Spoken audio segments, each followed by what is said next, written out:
तर एवढी मालमत्ता ह्या जगात घेऊन फिरतो तर त्या देवात किती नियत असेल याचा विचार केला पाहिजे आणि त्या देवात सामर्थ्य किती असेल याचा आपण गणित लावलं पाहिजे.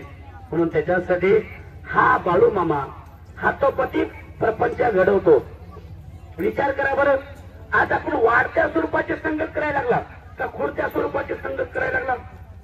तुम्ही आम्ही विचार करा, वाढत्या स्वरूपाची संगत करायला लागला का खुडत्या स्वरूपाची? आता बाळू मामाच्या मेंढ्या ज्या येतात, मामाच्या पहिल्या मेंढ्या किती होत्या? 7 मेंढ्या. 7च्या किती झाल्या? 700 झाल्या. समाधी घेतल्या 700 होत्या आणि समाधी घेऊन आता किती झाल्या? 35,000 झाल्या. म्हणजे वाढत्या स्वरूपाची संगत करायला लागला का खुडत्या स्वरूपाची करायला लागला? पहिलं 5 लोकांनाच बाळूमामा माहिती होता. 5चा 10 लोकांना बाळूमामा माहिती झाला. 10चा 20ला झाला. 20चा 500ला झाला.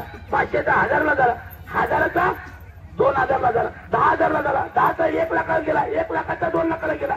असं करोडो लोकांना बाळूमामा माहिती झाला. काय करोडो लोकांपर्यंत बाळूमामा पोहोचला. करोडो लोकांपर्यंत. आज विचार करा, हे युट्यूब लावले नाही, मोबाईल लावलाय पुढं. त्या मोबाईलच्या माध्यमातून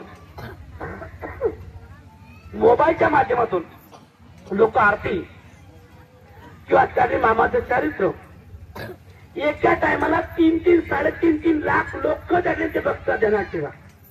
विचार करा, 1-1, 1.5, 2-2, 3.5 लाख लोक बाळूमामाच्या पालखीचा मुक्काम कुठं आहे आणि मामाच्या आरतीचा लाभ घेतात. हे विचार करा की बाळूमामाचं गणित किती मोठं झालेलं आहे. म्हणून त्याच्यासाठी आपण मागे राहण्यापेक्षा जग पुढे चाललेलं आहे आपल्या. आपण जगापेक्षा आपण पुढे राहिलं पाहिजे. पण याची काळजी घ्या. कारण हा बाळूमामा आपल्या कुळामध्ये जन्माला आला. आपल्याला संधी भेटते कारण मामाच्या सेवा करण्याची, मेंढ्याची कातण करण्याची, राखण्याची, हे भाग्य चुकू नका. एक लक्षात ठेवा, संसारासाठी तुम्ही किती करावं, संसारामधून काही सोबत येणार आहे का? काही सोबत येणार नाही. एक लक्षात ठेवा, सोबत येणार आहे काय? पाप आणि पुण्य, त्याच्या व्यतिरिक्त काही येणार नाही.